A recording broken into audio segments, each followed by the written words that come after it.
Hey everybody, my name is Paul Leston Jr., aka Boy Green. I'm the New York Jets digital reporter for Heavy.com, and I want to welcome all of you guys for joining us here on a Monday. And every Monday, we speak to our main squeeze, Will Parkinson, our New York Jets guru. You can follow him on Twitter at WillPaul11. We'll be bringing him in just a second. Again, he joins us every Monday following the Robert Saleh press conference. We're streaming live simultaneously in 3 different places: the Heavy on Jets Facebook page, like the page for articles, graphics, engagement, statistics, and all kinds of cool, fun stuff. It's a great Jets community with over 20,000 Jet fans on YouTube.com/BoyGreen25 and on my Twitter account at BoyGreen25 as well. And all that information is on the scrolling ticker down below. Of course, I got to give a quick shout out to the fantasy team. Every year I make a custom shirt, and it's related to the New York Jets this year. Florham Park Stranglers, baby. Oh, yeah. Custom. Got the Boy Green 25 on the back. Very nice. That's an ode, of course, a tip of the cap to Jamie and Sherwood, who Robert Shaw called the Florham Park Strangler. So how could I not make that the fantasy team? It's great news. It's a victory Monday here. So let's waste no more time and bring him in, the Mr. 10,000K follower man himself and the host of the Turn on the Jets podcast, Will Parkinson. What's up, Will? What's up, man? How you doing? I'm doing awesome. I'm glad that we're able to do this because, of course, we conversate on my radio show, which is great. If anyone likes the overall NFL, we get into that with Will Parkinson every Friday at 11:30. But also, just in general, well, I just like chatting it up with you. Now we get to do it on a weekly basis, which is spectacular. First off, Will, let's talk about this Dolphins game, because I think you have to start there before we move everywhere else, and that is the drought. The 0-12 drought. It was embarrassing, and really a lot of these little streaks or droughts were embarrassing. The no September win in a bunch of years, no back-to-back win since 2020, and even then, Jet fans didn't even want to win then because that took them, of course, out of the Trevor Lawrence stuff. So there's been a lot of these embarrassing droughts, but none greater than the 0-12 drought in the AFC East and the blowout fashion. And instead, the Jets go, hold my beer. Not only are we going to end this drought, we're going to blow you out, Miami Dolphins, and they certainly did that. 40-17. Wow, mamacita. Yeah, you'll take it, right? It's oh yeah. Yesterday was huge for this team. I think there's been a lot of things to kind of overcome this year and try to check off. Obviously, this first September win, winning more than one game on the road. Obviously, being in the picture, quote unquote, in October. The Jets are more than in the picture right now, and they needed to win a division game. You looked at the schedule. New England was probably the most winnable game at home, and the Miami game as well. And I don't really care about who is playing or not playing for the Dolphins, who is playing or not playing for the Jets. The Jets hung 40 on them at home, and this team continues to, kind of break a lot of the same old Jets trends in terms of, normally, Teddy goes out, everyone's going, oh, the Jets are going to blow him out. And then what usually happens to the Jets is that guy turns into prime Patrick Mahomes and looks amazing for a game, and the Jets lose, and everyone's beating them up because they lost to a backup quarterback. They didn't do that yesterday. Yes, was the game closer than people probably wanted it to be in the second and third quarter?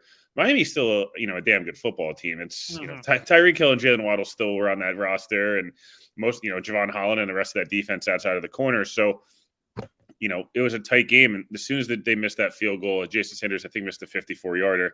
If I'm not mistaken. 21 unanswered right after that. You saw a lot of really good performances from people that we talked about a year or a week ago, I guess, of what they need to do in terms of the D-line, the corners, the eye discipline, the tackling. Yeah, did Miami run the ball effectively on those 2 drives? But other than that, and those 2 drives were aided by pretty awful pass interference calls or dropped interceptions. Maybe we're talking about a totally different game, and it's 36-3 or 36-9, right? Like everyone was beating up on that beating up on the defense, but at the same time, the interception goes right through DJ Reed's hands. Tyreek Hill makes a crazy catch and they score. Maybe it's going the other way for 6, right? So I was impressed yesterday. The Jets did a lot of things that they needed to overcome, and now they're 3-2. They're the 5 seed in the AFC, and they have guys that are probably going to win offensive and defensive rookie of the year. So I think that's okay. And their quarterback looks like a athletic, more talented Jimmy Garoppolo through 2 weeks of playing, and you'll take that right now, at least. Sure. He's still getting his feet under him. 100%. Now, I did a lot of yelling about it yesterday, so I guess I'll give you the opportunity to do just so here in whatever tone of voice that you find suiting for this topic in particular. But what do you say to the people that said, and I'm seeing it quite frankly, an alarming amount of, well, great. The one tweet, I can't remember who it was because I want to give him his proper receipt later about it. But he said, I noticed a trend with the Jets wins. Jacoby Brissett, Kenny Pickett, Mitch Trubisky, and Teddy Bridgewater / Skylar Thompson. Wow, super impressive. Trying to find whatever the trend is to the Jets winning football games. Do you have anything to say to those people? Oh, yes. There you go. A household name. How the hell did I possibly forget Landry? Who? What's his name? He hosts the radio show in Houston. Beautiful. I quote tweeted it and wrote 40-17. 40-17. Still don't care. I know there was a lot of look. If you want to do that, then you have to now not count any of the games the Jets played with their offensive tackle 5 and 6 without their starting quarterback, without all these different things. So we can do this game all day. And I think the Jets fans. I tweeted out. I said I really truly don't have any empathy or sympathy, I guess the right word, for any of these other teams in the NFL that go through injuries, because the Jets have been going through it forever. It happens, like at the end of the day, teams get hurt. Part of football is it's a war of attrition, and whoever's on the field, you got to take care of business. No one's apologizing for beating up. The Jets going to New England last year, beat up, everything happened. Zach Wilson gets hurt in the first quarter, and the Patriots ran up the score and won by 50, and no one was like, oh, wow, like, what they said the Jets are pathetic, right? Yeah, they said, oh, what a loser. They didn't say anything about the injuries. Yeah, right. They don't care. So the point being, I don't feel bad about, you don't feel bad about yesterday. You look at it and you won a football game. Look, Miami was obviously banged up. They lost Armstead in the first quarter. And Brandon Shell had not a pleasant reunion. game. Yeah, a reunion. Yeah, he gave up like 15 pressures. But, their corners were injured. That's unfortunate. Tua being hurt, there's nothing you could do about. Bridgewater, obviously, they were very cautious with the concussion. But, yeah, I have no sympathy for it. And the Jets' only 2 losses, I apologize, only 2 losses were without their backup quarterback, against 2 guys that are top 10, top 10 quarterbacks. And if Zach Wilson's playing in either of those games, you probably think they maybe win at least one. Maybe they beat Baltimore or Cincinnati. I don't know if they beat both, but I think they probably get at least one in. So, like my point essentially is just things happen in the NFL. The Jets are playing. What's going to happen if they win on Sunday? Is it going to be, the Packers didn't have a bye week, so after London, so now that game doesn't count. From the Jets' perspective, just keep stacking W's, and people are going to have less and less things to say. Right now, they're going to keep grasping at the straws of the quarterbacks they've played. But at the end of the day, the Ravens and Bengals game shouldn't count for them either because they beat Joe Flacco. So if we want to do the tit for tat game, Miami beat the Bills with all that, like half their team playing. There was nothing there. So impressive win regardless. You beat a division opponent regardless of who's playing by 20, 30 points. It's an impressive Sunday. Yeah, let me go to your tweet. You tweeted this out to all your fans, all 10,000 plus of them. Nice flex, by the way, by myself for you. I should be your hype man. Same thing with Jay.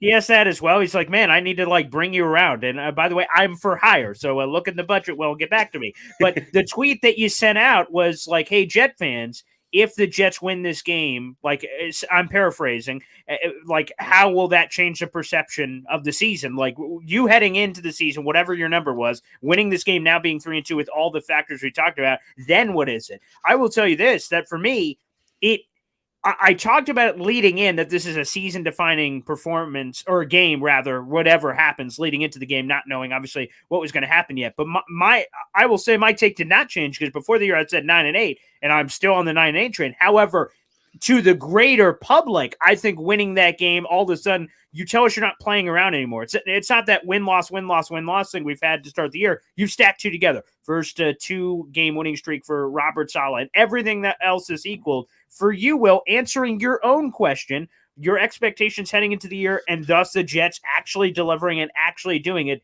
did it alter things dramatically for you as we evaluate everything here?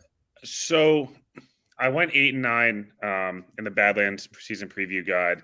I wanted to go 9-8. I kind of hesitated a little bit just because of the Zach injury. We weren't sure when he would first play. Of course. Yep. I don't think it changes a lot from the 8 wins. I just think it puts them in a position where it leaves them a little bit more room for error here. I think they're kind of playing with house money the next 2 weeks. I think no one's going to pick them. Maybe the Denver game people will pick them. No one's going to pick them this weekend. And frankly, they probably shouldn't. The Packers have been a perennial playoff team every year. They'll be at Green Bay. They'll be pissed off Aaron Rodgers, although the comments coming out of that locker room yesterday were not great and a little weird, frankly, for some of the guys that are making the comments. But I would say this. I think the goal, I think we talked about this before the season started. If you can get to 4-5 at the bye, you give yourself a chance to play, week 16, 17, and 18 with the chance of like, hey, if these two teams lose and we win out, we can make the playoffs. Now it's like, can you get to 5-4 at the bye? And now all of a sudden, can you split these two, beat New England? You're likely not beating Buffalo unless, you never know. It could happen, but you never know. Things could happen. Look, maybe they start 7-2. That'd be crazy. But no, realistically, you'd be thrilled if they start 5-4 and then they come off the bye and you look at, Chicago's not very good. Seattle's defense is atrocious. Like these games, Detroit looks all like the Jets are what everyone thought Detroit was going to be. Where this, like, right. It's like, and Detroit's probably what people thought the Jets were going to be. So, Jacksonville looks terrible again. Like it's like all these things happening. New England again, obviously it's not quite as intimidating. You look at Miami at the end of the year. There's winnable games for the Jets to get to 9 to 10 wins if they, continue to get really solid to strong performances out of the young guys, Zach specifically, and they stay healthy, obviously. But no, I don't know that it changes too much. But I will say, I'm leaning more towards the expectation should be 9 wins now more than it was the 7 or 8 wins. I think the majority of fans probably are in that 6 to 8 range, I would say. And, maybe more optimistic or 9, maybe 10 if you're really optimistic, more pessimistic on Zach, we're around 5. If the Jets win 5 games this year, starting 3-2, I think people would be very upset. But if they finish the year 7, 8, 9 wins and Zach continues to make strides, I think you still feel really good. And this game, again, was a game where you checked off, you broke a lot of demons. I like Salah's comments of like, get used to this. This should not be a surprise to you guys anymore. Like we should expect to win these games. And I think it'll give them confidence going into Green Bay, going, we went into Pittsburgh, we went into Cleveland, we won games on the road. We just beat a Miami team.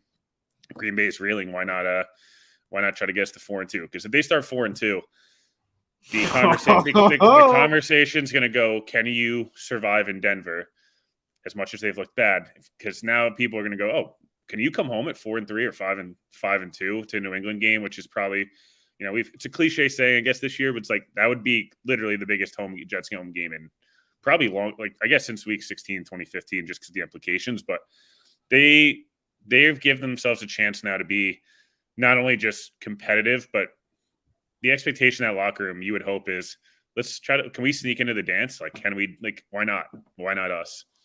100%. And a great quote by Zach Wilson after the game when he, was asked about expectations and he said, oh, they're changing here. And he said, we come in, we expect to win. And, if we don't, be shocked. And I was just like, wow, okay. The quarterback's got a little swag to him. And I want to address this, Will, because, a lot of people, I'm not even kidding. So we do a live stream 2 hours after every game. So fans are in here. And by the way, fans, no matter where you're watching, show your support, throw your comments in. It's an interactive show. So we'll bring you guys on the show. Again, like the video, hit subscribe down below. And of course, follow both me and Will on Twitter at WillPaw11 and at BoyGreen25. I had fans going, yeah, cool win, but Zach Wilson really wasn't that impressive. And then they started listing the box score thing and going, well, 200 yards, it was 210 yards to be specific, and no passing touchdowns and all these things. And I guess the guy just randomly tuned in and then jumped out because he didn't hear the start, which I knew this is where it was going to go because Jet fans are sick animals, at least some of them. Of that, again, 2 of Zach Wilson's passing touchdowns that should have, could have, would have been passing touchdowns were stopped at the 1. Breece Hall got stopped on the 20-yarder. He also got stopped on the 79-yarder to the 1. I think the stat sheet, if that's what we're looking at, looks a lot different with Zach Wilson, 3 total touchdowns, add all the little additional yards that would have been included. And you're like, whoa, okay, Zach Wilson. But I will tell you this, that Zach Wilson just had a really clean game. That's what stood out to me, Will. 66% completion percentage. I love the yards per attempt. 10. Wow. Okay, that's a wow number to me. Like, those numbers were all good to me. And I don't have the analytics of, I know there's PFF has turnover worthy plays. I don't have that in front of me, but I didn't notice any live watching. Like, it just seemed like a super clean game from Zach. And quite frankly, they won by 23. So he did whatever he had to do for this particular game, and different games will call for different things. So I was actually really impressed by Zach Wilson, but I heard that fan and others have similar takes on social media, which I thought was bizarre, considering the Trevor Lawrence and all these other rookie quarterbacks that get different love and different scales. It's a moving field goal post from them compared to Zach Wilson. Odd. So he had 0 turnover worthy plays yesterday. Okay, great. My eyes met the analytics. He had 4 week, week 4. He had 4 and 1 big time throw. Yesterday he had 1 big time throw, 0 turnover worthy plays, an adjusted completion percentage 78, yards per attempt were 10. Look, 14 to 21, had 2 throwaways. I think 2 batted balls down. I don't remember the other 3. I have to go back and I have to finish up watching tonight. But yeah, no problem. I don't know what you wanted Zach to do yesterday. Like, if Breece Hall, who was fantastic yesterday, but it felt like frustratingly a little bit like when Sam Darnold would get the Jets would get down to the 5 once every other 4 games when they would score a point, but they would always have rushing touchdowns. Like yesterday, if Zach's stat line is 14 to 21 for 215 and 2 touchdowns, throwing and a running touchdown, and you beat a division opponent by 23 points, everyone's going, wow. Like, Zach has, I tweeted out earlier, if you look at the first 2 games, obviously, the 2021 class, their PFF grades through, the first 5 weeks of their sophomore year, Zach Wilson is far and away the best quarterback in the class. His career PFF grades now up to 2nd in the class. His QBR, he's number 1 in the class in QBR for this year so far. So Zach did everything that the game plan yesterday was not to throw the ball 50 times. The game plan yesterday was to pound the rock, keep the Dolphins off the field, which they did a good job of. The Jets ran the ball better than they have. They stuck to the run as well, more than they have. And I just think sometimes not every game needs to be 29 to 34 for 500 yards. Like, Zach only has the 2 interceptions last week in his last 7 games. What's the last interception? The stupid one at Houston that bounced off Ty Johnson, and the Pittsburgh one. Week. Yeah, the Pittsburgh one, right? So yeah, I just I didn't think, was Zach amazing yesterday? Was he the best player on the field? No. Is Zach now 13 of 15 in the fourth quarter this year, and they've scored 8 straight drives or 5 straight drives, whatever it is? Yeah, they have. Or 5 straight drives. Every single time Zach Wilson's been on the field in the fourth quarter, they've scored this season. So, I'm just not really sure what do people want? Do you want Mahomes level numbers? Because, there will be games, hopefully down the road here, where they'll be in a shootout, and Zach will need to be that guy. But, Zach has almost 500 yards through 2 games. You'll take that. You'll take the QBR. You'll take the PFF grades. You'll take, 2 turnovers, 3 total touchdowns. Yeah, obviously you'd like to see a couple more touchdowns. But again, to your point, Breece Hall scores those 2 as opposed to Michael Gardner getting 2 touchdowns. We're going, Zach has 5 touchdowns and 500 yards and looks really good through 2 games. The Jets are 2-0 with Zach Wilson under center. Again, that's I don't want to be the QBs, if we're going to do that and make Mac Jones, right, yeah. It just then, I don't know. I think people want the flash, and they also you can't have your cake and eat it too sometimes. Zach, again, 14 to 21. Is it popping off the page? No. 210 yards on 14 and 21 attempts is pretty damn good. So, I know it's the one to credit to the one big play, but again, I think if you look at Zach Wilson's day yesterday, never felt like he wasn't in control. The only thing I would criticize him on yesterday was the 1 sack he took down. Yeah, just bad. It's just he didn't feel it soon enough. But again, that stuff happens, and if that's your biggest mistake, you'll be okay. They had 5 rushing touchdowns yesterday. That's correct. First time since '93. Yeah. Right. So it'll be okay. Again, this week they're gonna have to probably throw the ball more because Green Bay. Although you want to run the ball in Green Bay and keep Aaron Rodgers off the field, so. Just stack some W's. Zach keeps getting more and more comfortable learning how to play within this offense, and the special stuff will start to happen. But the throw to Corey Davis after they missed the field goal, beautiful throw. Hit Breece Hall, and I think he had all the swing passes yesterday. Hit Breece Hall in stride on the wheel route. I know these are little things, but that's what Zach struggled with last year, and he's not struggling with it right now. And footwork was good yesterday. He looked like a confident football player, and wasn't amazing, but he was good. Like, that's it. He was 82 PFF grade. Like, he played well yesterday. I don't know what else people want from that was the punch in the mouth that I loved, though. After the missed field goal, which, again, Sanders is more than capable of making, so he misses it. The Jets don't pussyfoot around and go like, well, I sure hope with this 2-point game, which, again, the Dolphins could have taken the lead. They did not. Zach Wilson immediately goes to that Corey Davis wow throw, and then all of a sudden that is the little engine that turns the entire offensive scoring output there in the fourth quarter. Let's welcome everybody in here. We got Christopher. What a win. You bet it was. It was fantastic. NY Jets 2022 New York Mets. Sorry for all you Mets fans out there. I know Connor is still probably in the bunker about that one. What's up, Boy Green? What's up, Will? Appreciate that. Christopher, best show ever. Yeah, damn right it is. I don't know if anyone had any other opinions, but that's the only one that matters. And then, as Christopher said, insert the voice, and that voice, of course, is of Jim Mora. Playoffs? Good we? Hey, right now, if the season ended, they'd be the old 15, which I like it. So there you go. Yeah, Jim Mora playoffs. Yeah, throw that in there. Let's throw this one out there, who, again, and Anthony, thank you so much for the comment on our Facebook page. Unfortunately, Quincy Williams gets hurt. Thankfully, it's not anything season-ending, which, by the way, before we get to this, actually, Anthony, speaking of injury update, I know we had it in the headline, so let's get to that real quick, Anthony, then we'll get back to your question. Jermaine Johnson, the first-rounder, left the game yesterday, goes to the sideline. The cart's called out, which is always scary, and then as the CBS broadcast used these words to describe the Jermaine Johnson injury, he had a, quote, heavy limp, and, quote, he was heavily distraught due to the pain that he was in. That was from the CBS television broadcast yesterday when describing the Jermaine Johnson injury. Robert Sauer speaking today. What's the diagnosis here, Will, on old Jermaine Johnson, Double J? Yeah, so look, the Jermaine Johnson thing was tough yesterday because you just were like, you always think of the worst, right? And obviously, of course, quickly ruled out yesterday. They think they're going to have a clear status on Jermaine Johnson, at the end of the week. I'd be surprised if he plays this week, just based on young player. I don't think the Jets are going to push it. And Bryce Hall's been fantastic.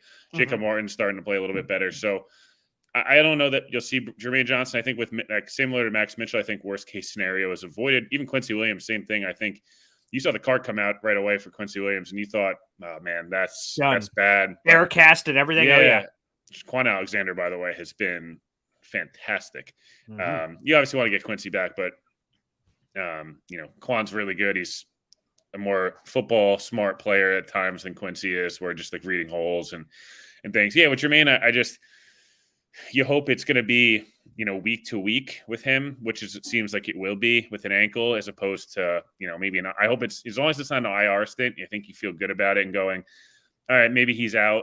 Even if he's out 2 weeks, he's back for the New England game. You at least go, he can get, head in the film and try to get him self-rehabbed up, kind of take a step back. You get 4 or 5 weeks under your belt. I guess that's the most optimistic way to look at it. Otherwise, it's obviously frustrating to look at Mitchell and Johnson, who were both coming along. Felt like they were getting better every week and going down. But, from a Jets perspective, you'll get both guys back this year. And I think not losing their rookie years when they showed some promise is huge. And, hopefully, Jermaine comes back, you get him to 4 or 5 sacks and some tackles for loss. And it's a pretty strong start to a career where, he still gets a lot of the people in the draft community that didn't like Jermaine Johnson are going to keep, trying to pile on his win rate stats more than they probably need to. Again, Salah called him day-to-day, although I think closer to what Will's saying. And he refused to call it a sprain. The media was very specific. So it's an ankle. Is it low ankle, high ankle? It's like, I don't want to get into all the specifics. Good move, Salah, learning from the past, but just says he is day-to-day. But I think more so to Will's point, again, playing a little bit of cat and mouse there, that I think ultimately he does miss a handful of weeks, but still, hopefully that's all he ends up missing. But it's not official again. Salah says day-to-day, so I wanted to give that update on that. But let's get to Anthony's take here. Quan Alexander, the greatest $1.2 million signing of all time by the Jets. Will, are you ready to crown him, or go a little Dennis Green here? You want to crown him, then crown their ass, baby. So we doing that with Quan, who, by the way, has just been spectacular. And as I said, because of Quincy's injury, obviously getting a lot more PT right now. Yeah, I don't want to crown him the best signing of all time. Okay, of course. DJ Reed might be no. Oh, but, yeah. Whoa, mama. DJP has been awesome. But no, look, I think you've got everything you want out of Quan. The locker room presence, the veteran leadership. He knows the scheme. He knows the system, brings energy. Every single day, every single practice, every single game, he lights somebody up at least once a game.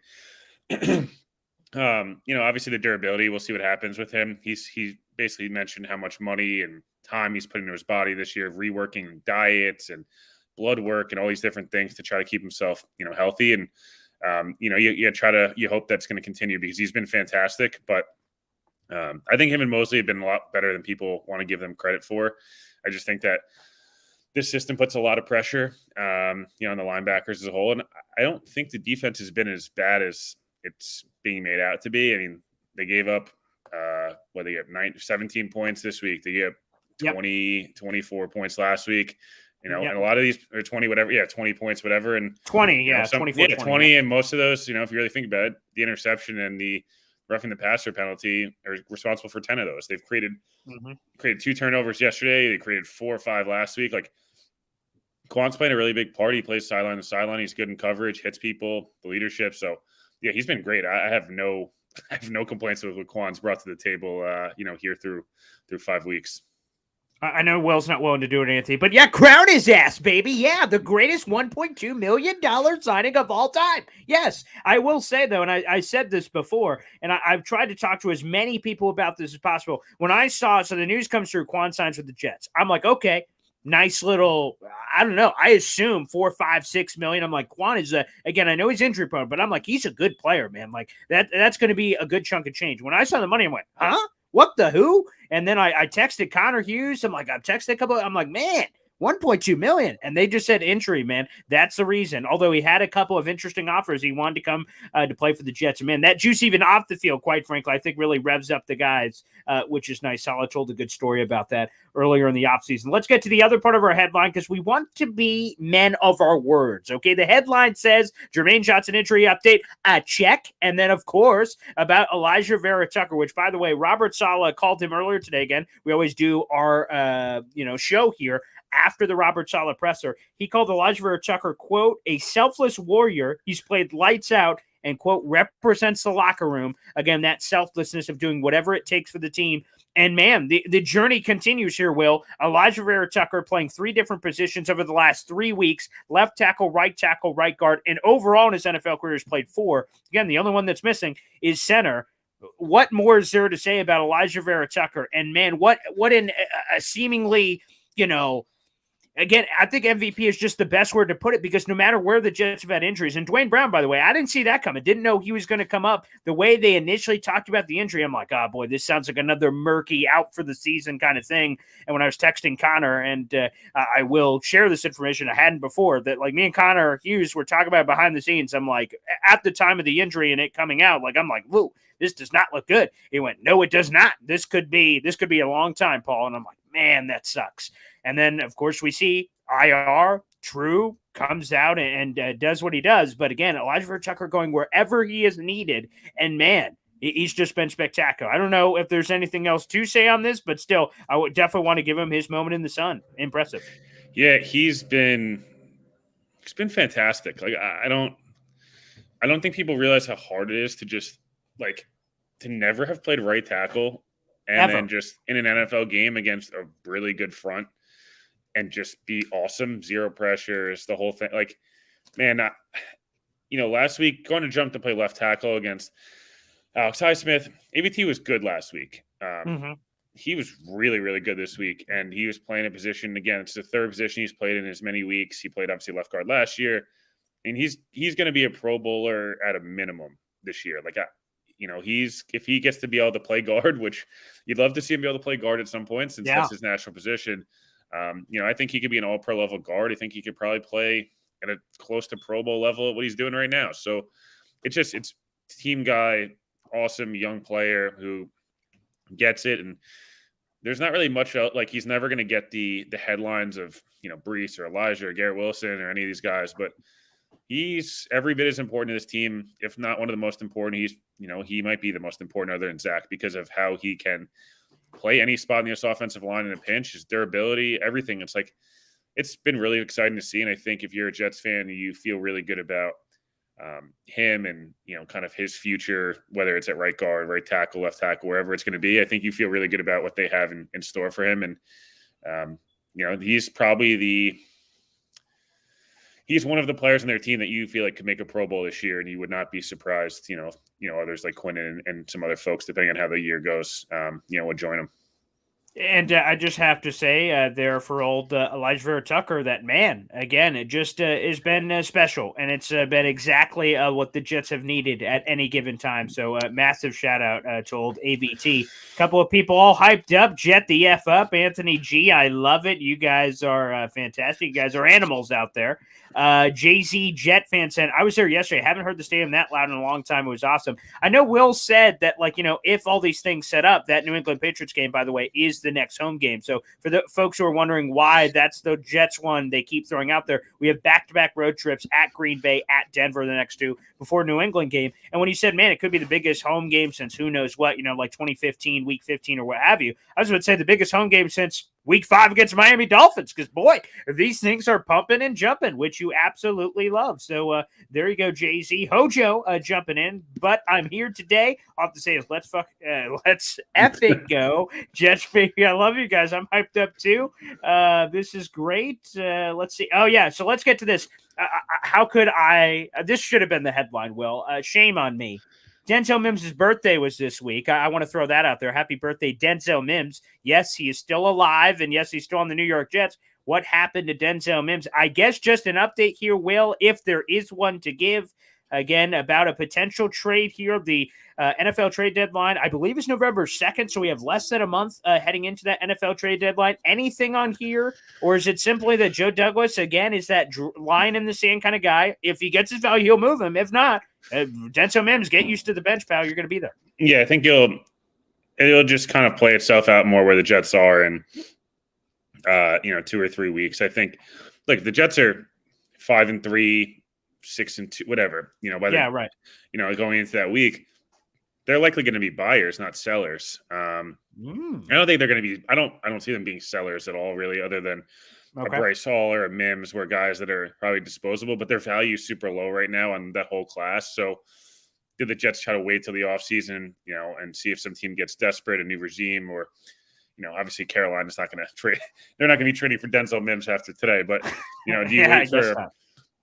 you wait for an injury and go, try to see if some team gets desperate? We'll see. I think you'll see a little more clarity just on where the Jets are at, and in the next 2 or 3 weeks on who. I mean, I don't see them being big buyers, but I'm just saying you never know if, they feel like they've got a shot to, compete, and there's a guy that's controllable, maybe they take try to, we'll see what happens. But regardless, with Mims, he seems like spare parts at this point, to be nice. Yeah.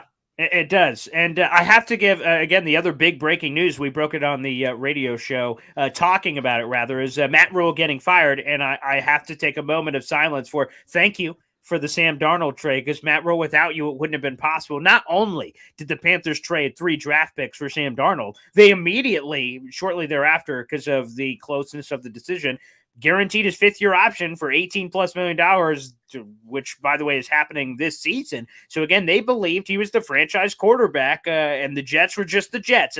And this is a thing that the Jets are just going to have to get over by winning football games. Well, he was only terrible because he was on the Jets. Here we'll be able to fix him. So it was just really cool to see. Again, I don't like seeing anyone get fired, although there's a lot of Jet fans who really wanted Matt Rhule here, and glad that worked out the way it did. Again, 7 years, $62 million, got another $40 million in the bank.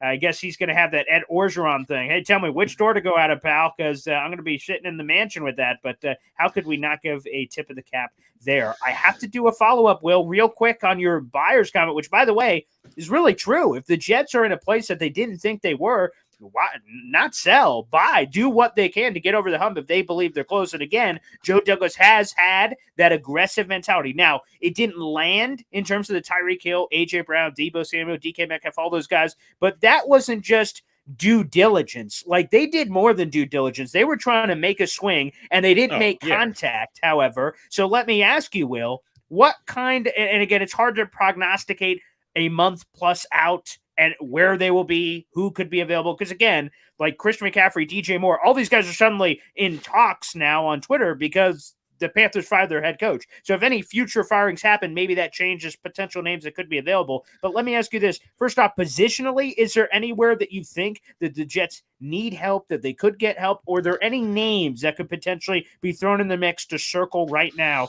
a month out from the deadline? I feel like you always see the Jets involved in any type of offensive line stuff. I think you always see them, I'm curious what happens with, I'm not saying the Jets will do this. They have so much money tied up in tackle right now, but I'm curious if some team tries to trade for Tunsil. Just he's been fantastic again, and his number is not as bad. And I know there was a lot of rumors Cincinnati should trade, 31 for him back near the draft. They probably regret not doing that because Collins and these guys have not been good. I think you always see the Jets be involved in offensive line. I think you always see them potentially involved at safety and linebacker with just how defensive tackle as well. They're either top heavy at some positions or you don't know what the future necessarily holds with, Joyner, especially. He's been much better the last 2 weeks, but again, he's, I think he kind of he basically admitted he was going to retire if the Jets didn't offer him a deal, which it's fine. It's just behind him, the future, you're not sure what that looks like.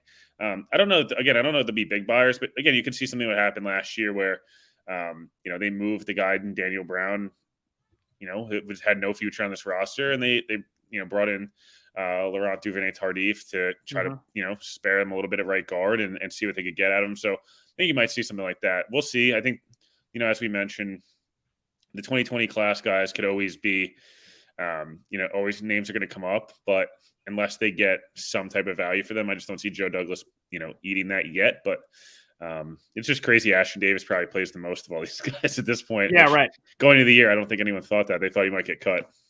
Yeah, and let me do a quick follow-up on Tunsil. That one is sexy and interesting, and I haven't heard any of that since the offseason. So what do you think it would take? Because the Texans are a team that is mired in mediocrity. They did a really good job of beating Jacksonville, which, by the way, thank you very much. That was easy money for me in our NFL picks against the spread on the radio show. +7 for a team they've beaten Jacksonville like 8 times in a row. Thank you. I'll take that to the bank. So that was juicy. But overall, I think we all know where the Texans are as an organization. Like, what do you think it could cost to get a guy like that? Because that would be very interesting. I mean, the Jets may have a lot of tackle options here in a couple of weeks with George Fant coming back, Max Mitchell, and others. But still, the long-term prognosis is still obviously a major question mark. What do you think it would cost to get a guy like Laremy Tunsil? It's probably going to cost $1, I would assume. He's $1, got. Okay. Let's see. I was looking at. Yeah. I was looking at his contract because I know he redid. I know there was some debate on that. So he's got. Let's see. What do we got? He's got 1 year left after this year. Okay. The cap hits. So the cap hits $35 million. That said, whoa, mama. That said, it's because they pushed out his whole deal from this year. So I think if you're the Texans, like, who are they paying? So for them, that's a good point. It's an $18 million base salary. Yeah, it's large, but like he's a good player though. Really good. Really good player. But it's weird. It's like this year his cap hit went from 14 down to 7 up to 17. Now that's up to 35. I'm sure that'll get restructured, but he's only 28 years old still. Obviously, very, very good player. I'm just curious if something happens with him because the Texans have shown some nice things. Like they're not a good football team, but he's graded. He's got an 81 grade, 86 passing blocking grade, and on PFF, like he's certainly been an impressive player. But I don't know. I don't know. What they're going to do with him. Yeah, there's a lot of moving parts there. But yeah, very, very interesting. And again, could be one of those ones certainly to keep an eye out for. And of course, we got to do the routine Dark Soldier in here. So I got to give him a crew. Welcome to the show, Dark Soldier. Appreciate it. You loyal Jet fan, you. That's great. And let's get to a YouTube Super Chat, which, by the way, is available for everybody. Feel free, if you're over on the YouTube channel, which you should be anyway, youtube.com/boygreen25, you can hit the YouTube Super Chat option where you throw a little bit of money in our tip jar. And, of course, we'll highlight you here on the show. We try to get to all your questions and comments, but just in case not, you guys can go through this with any money that you guys have available in your back pocket, and we really appreciate the support. Let's go to a diehard of the channel, that is Chris K. the Fifth. It's going to be a great talking point on Pat McAfee show when Rodgers loses to both New York teams in a row. Jets in the driver's seat going in. Hashtag take flight. Chris K. the Fifth, I appreciate it. So, yeah, let's get into Aaron Rodgers for a minute. And I was looking at it earlier for my radio show, Will.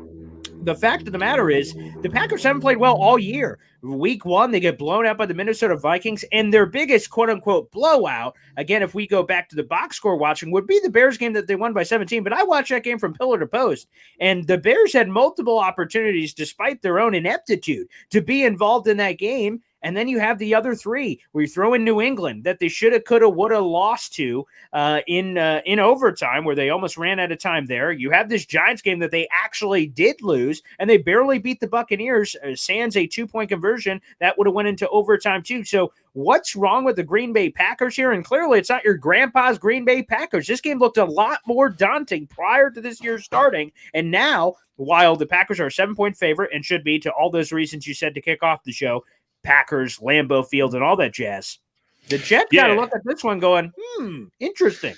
Yeah, look, if you look at the Packers, they're weird. Their offense seems to stall out at times.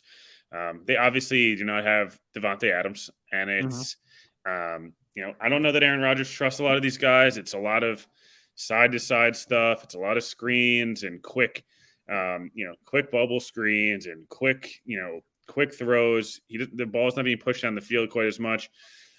The defense has a ton of talent, but hasn't been great. Like I don't feel like they've been great. I think I'm not saying they've been bad, but the Giants and Daniel Jones put up 27 yesterday with not a lot of weapons. And Bailey Zappi scored 27 or 30 on in Lambeau. So they feel like a team that's got a Hall of Fame superstar quarterback and a lot of big names that's not playing towards their potential. And we'll see what happens on Sunday, but I don't see why the Jets can't be competitive in this game, and it can't be a 1-score game in the fourth quarter, trying to make a big play to swing things. I think they're just underwhelming. I don't know. Like, it's hard to explain. That's a good way to put it. Yeah. They run the ball well.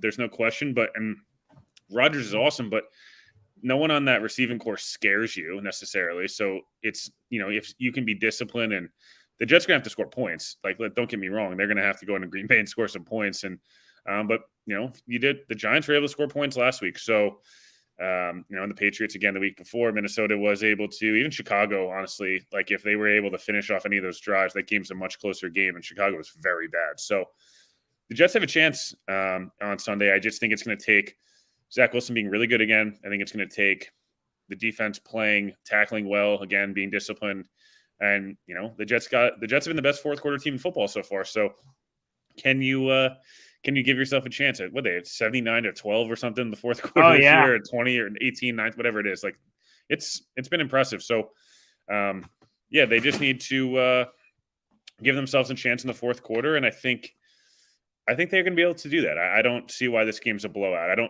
I going to pick the Jets? Likely not, but I don't see. I think, if I had to predict right now, maybe I go 28-20, they lose, but it's like a 1-score game. But I could very easily see the Jets winning this game if they, again, get a really good performance out of Zach, turn the ball over once or twice. That'd be huge. And again, keep making kicks. The Jets kicking game has been much better, and continue to kind of capitalize on that. Yeah, I gave a huge shout out to that in our heavy mailbag, which, by the way, comes out every Monday. Feel free to check that out on heavy.com under the New York Jets section. And Greg Zuerlein, a guy that a lot of us were willing to throw in the Garbaggio after he missed a couple of kicks in the season opener. He's been 7 for 7 on field goals since that point, and he made another one in the Ravens game. So you can even say 8 for 8, but 7 for 7 since week 1. And 12 for 12 on extra points. He's been cash money, which, by the way, Jets finally solving the kicker issues. That's nice to see. And before we get off this Packers topic, Will, you hinted at the Jair Alexander comment, the Green Bay Packers All-Pro, who had this to say when he was asked about, he was asked post-game about the defense. He said, "I ain't worried, but if we lose next week, then I'll be worried. talking about the New York Jets. Aaron Rodgers was very angry that Jair Alexander was kind of throwing those words around, and Connor Hughes quote tweeted and said, "Shot at the Jets." It's weird energy coming off the Giants game saying, "No, we lost the Giants. Who cares?" But man, if we lose to the essentially is what he's saying, putting the words in with what he said, like, "Oh, if we lose to the Jets now, okay, now we're worried at Lambeau Field." What'd you make of that very weird energy? It's just like dumb. There's no yes, 2 years, sure. Last year, 2 years ago with the Jets, 100%. The Packers were clear favorites. Probably would have been 14, 18-point favorites, and understandably so. But the Packers have now lost to Minnesota, who's not very good. I know their record's good, but they're not. I don't find them to be very good. Yeah, 4-1, right? Yeah, but it feels like a very faulty 4-1. Right. Yes, right. They beat Chicago. Cool. They couldn't beat the Giants, and frankly, they had no business beating the Patriots. So, anybody can win football games. It's any given Sunday. And the Packers, rightfully so, are going to think we're the Packers, we should win every game, and that's great. But the Jets should feel every bit of confidence that they can go in there to Lambeau. And you better not lose if you're the Packers, because now you're 3-3, and you've now lost to both New York teams and talked a lot of junk that might come back to bite you. So, not that Jair cares. He's a confident player. He's a damn good football player. But, it was just felt unnecessary. I don't know. The Tyreek thing, CJ Mosley's caption, who, and John Franklin Myers, who are the Jets and all that stuff. These guys listen to this stuff. And they might not listen to, what, Tom2225 on Twitter says, but they certainly hear when another player, especially one that's well-respected, kind of says stuff like that. It definitely catches your eye as a team and go, okay, another person trying to, take something away from us. Let's go take care of business.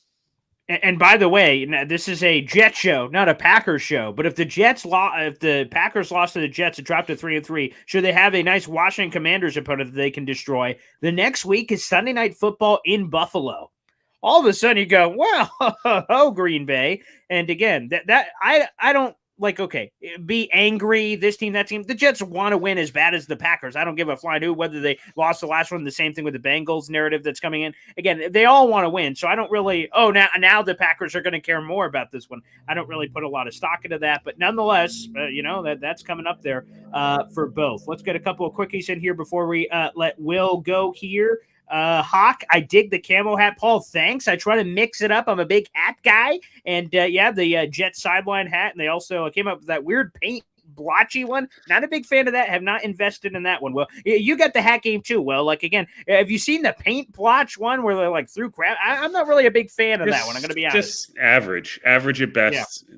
They've done better work. They've done better work. They certainly have. Let's go to JD here, who says Sauce defensive rookie of the year, Brees offensive rookie of the year. I will say, as a Jets history buff, the Jets have never in their history had an offensive rookie of the year. They've had plenty of defenders. I think there's 4 or 5. I wrote an article about it before the year. So there's 4 or 5. Sheldon Richardson was the most recent one, but never an offensive rookie of the year. First off, what say your chances heading into this week? Good shout out to Jay Croucher, who was throwing receipts at us, part of the Matthew Berry Happy Hour show. Our good buddy Connor Rogers, of course, finally getting on the Jets bandwagon. I appreciate that. Old Jay Croucher, our Australian friend, saying that Sauce was at plus 1,400 to win Defensive Rookie of the Year heading into this weekend. I imagine after getting his first pick and the nice forcing of safety, that data is going to flip here quickly. What do you say about the merits of either potentially winning it, and obviously the potential of them both winning that award? That'd be pretty historic. Yeah, I think you'll see. I think Brees and Garrett Wilson will compete with guys like Olave. Yep.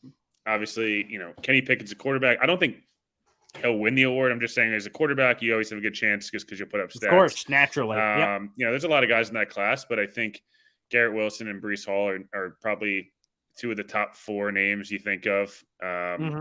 Sure. That's so. We'll see there. And then defensively, who's been better than Sauce so far? Sauce is. Aiden had the one big game where he had 3 sacks, but then he's been non-existent since. Devin Lloyd, I know, has put up some numbers. Yeah, he has for Jacksonville. Yep. So I think if you're if you're a Jets fan, you have to feel pretty good about Sauce having I'm not saying he's the real Revis or Jonathan Vilma or any of these guys, but I'm just saying the type of rookie year where you go, he's probably the favorite for defensive rookie of the year. And even if he doesn't win, you're going, is he on the Patrick Surtain, kind of Sure. trajectory, I guess is the right word. And, Brees is on that Jonathan Taylor, very similar games, had very similar college stuff, knowing they were a first round talent and tested well. So I don't want to get ahead of ourselves, but I think you'd feel pretty good as a bettor knowing if you had Sauce and Brees as guys that you had bet on. I think you'd feel pretty good about where you're at, through 5 weeks. The fact that this is even a real conversation, I'm really looking at this isn't a dreamland. I'm not going to wake up in the middle of the night that this is possible, is spectacular in its own sense, that this is even an option. Let's throw it up to Anthony, who says, does the combo of Sauce and DJ Reed have the potential of Revis and Cromartie? Are you willing to go there? That's a natural place for Jet fans to go. And I know Rich Samini said before the year that they have the potential to be the best corners since then. And I heard a lot of comments after that. That's not that hard since there was a lot of crap between this and then, which is a very fair response, I suppose. But do they have that kind of potential? And obviously, they've been electric so far. And Revis and Crow were pretty special in their own right with the old Batman and Robin thing they had going on. Do they have that kind of potential, do you think, Will? Yeah, I mean, I think they've played like the number 2 and number 5 corner. Like a lot of the deep stats have them as like the second and fifth best corners in football in terms of like, stats when thrown at. Do I think they're the best corner group in the NFL? I'm not ready to say that. I think that the Jets have probably a top 10 cornerback room with a chance to get even better as the year goes on. I think Sauce has had some really, really good moments. He's had a couple of moments where the miscommunications that have happened again in the Bengals and Browns game, or the pass interference call was bad. But again, you never want 40-yard pass interference. I think they're really good. I think you'll continue to see them. They've had some of the toughest tests in the league. Obviously, Tyreek and Waddle and, Chase Higgins and Boyd are probably the two best, groups in football. You'll see Minnesota's later in the year. This is a good week for them. This is a quarterback. The quarterback's the real test. But I think you should see them play. They have a good matchup for themselves on Sunday, and and then Judy and Sutton and those guys in Denver. So there's a couple of matchups upcoming here where they can continue to climb those rankings and make themselves even a bigger kind of household name, especially DJ Reed, who still doesn't get a ton of credit, but he's a fantastic football player. He almost had that insane one interception. If he would have gotten in, that would have been a hell of an interception. Yeah, that's for sure. Couple quickies. All right, Anthony G, death, taxes, and the Quinn Williams stiff arm. Things Hill can't avoid. That's hilarious. And yes, that was spectacular. All things considered. I just saw it down here. Quick update on Jermaine Johnson. In case you guys missed it earlier, I know people come in and out of the stream. Again, Robert Sala says he's day-to-day with an ankle injury. They'll reevaluate him as the week goes on. It seems like from all indications, from all the things I've gathered and what Will was talking about earlier, and I agree with him, I think Jermaine ends up missing a week or two. I mean, we will see. Hopefully it's not any more serious than that. At that point, that's all the indication we have. So for anyone who missed that, again, on old Jermaine Johnson is the first rounder out of Florida State, that he is likely to miss a week, but that is not official by the Jets. They said day-to-day. And to wrap it up, Ronald, I'll go to Ronald here. Get off the damn fence. Give us a prediction, guys. Okay, that's a great way to end it. Jets, Packers were early in the week. Again, I make Will do this on Mondays. I make my good buddy Zach Rosenblatt do this on Tuesdays. They both hate my guts for it, but nonetheless, I am a man of the people. This is a show of the people. We must give the people what they seek. So on a Monday, Jets, Packers prediction, again, the Vegas line right now is Packers are 7-point favorites in Lambeau against the Jets. That's around where I thought. I predicted anywhere from 4.5 to 6.5. We'll see how the line kind of develops. That's what was my prediction on the show yesterday. It is 7 is what it truly opens up at. So, Will, what say you? What's your prediction for this Jets-Packers game, which is pretty tantalizing? I'm going to go 27-24 Packers as of Monday. All right. I think the Jets compete hard in this game. I think, they lose on a 2-minute drive in. Rodgers goes down and gets a field goal at home. The Jets feel really good. You feel like really good about where they're at as a 3-3 team. But if the Jets win this game, it would not surprise me. I think this would be one of those wins where you're going into week 6 and week 7 saying like Is this team legitimately a playoff team? Like, not, oh, they're in, they're the number one wild card this week and it's early in the year. Like, you're leaving Green Bay going, oh wow, okay, like this team might be much better than a lot of people thought. But 27-24 could be either way. I thought I picked Miami 27-24 last week. You did, yeah. So I'm hoping that if I continue to pick teams 27-24, the Jets will win by 30 every week. There you go. Got to think ahead. Yeah, that's it, because James is already calling you a traitor in here. Now, I will say this, sorry. James. Yeah, he's just got to call it how he sees it. For me, the Jets are going to win this gosh darn football game, baby. The Jets are undefeated on the road. Who? Yeah, the New York Jets, that's who. They haven't lost a gosh darn game on the road, and Sauce called them Road Warriors. So if they haven't lost yet, who's going to beat them? That's what I asked. So yes, give me the gosh darn New York Jets to win this game 30-28. I think it's an interesting matchup, and we have that picture. I already shared it out. I know we're going to get a lot of that. Aaron Rodgers and Zach Wilson, giving each other all those compliments from the preseason last year. So we're going to get a lot of that chatter throughout the week, and I'm looking forward to it. Aaron Rodgers is a Zach Wilson fan and gave him a call before the season, and they've been chatting it up, baby. So yes, give me the dub, and the Jets continue their Road Warrior stuff. And I think I reiterate the same message Will just said. All of a sudden, we're saying playoffs, not playoffs, question mark, playoffs, exclamation point. Okay, I'm making up words here. But yeah, you give me an exclamation point, playoffs, because that's where they're headed, baby. I love it. Will, these are the funnest shows of the week, man. Love it. I will see you, of course, on Friday locally in Syracuse. You guys can listen to that for all kinds of NFL content. Where can they find you for the TOJ podcast? What is on the docket, my man? So TOJ pod, on anywhere you get your podcast. It'll be back up on Spotify this week. Had a little bit of whatever. But this week I'll have an episode dropping, just me today. And then we'll have episode Wednesday or Thursday, and then we'll have an episode Saturday or Sunday this week. Potentially some exciting stuff. People have to tune in, but obviously make sure you check it out. Got some exciting stuff for this week, and we're approaching 1 million downloads, or I'm approaching 1 million downloads. So help me get there, Yes. Yeah, please do. By the way, I saw that. I saw Will tweet that out last week that you're getting dangerously close. Also, Will learning from Robert Saleh saying, hey, you know what? I'm not going to give you guys all the bacon. If you want to know who the hell's going to be on the show, then you got to tune in.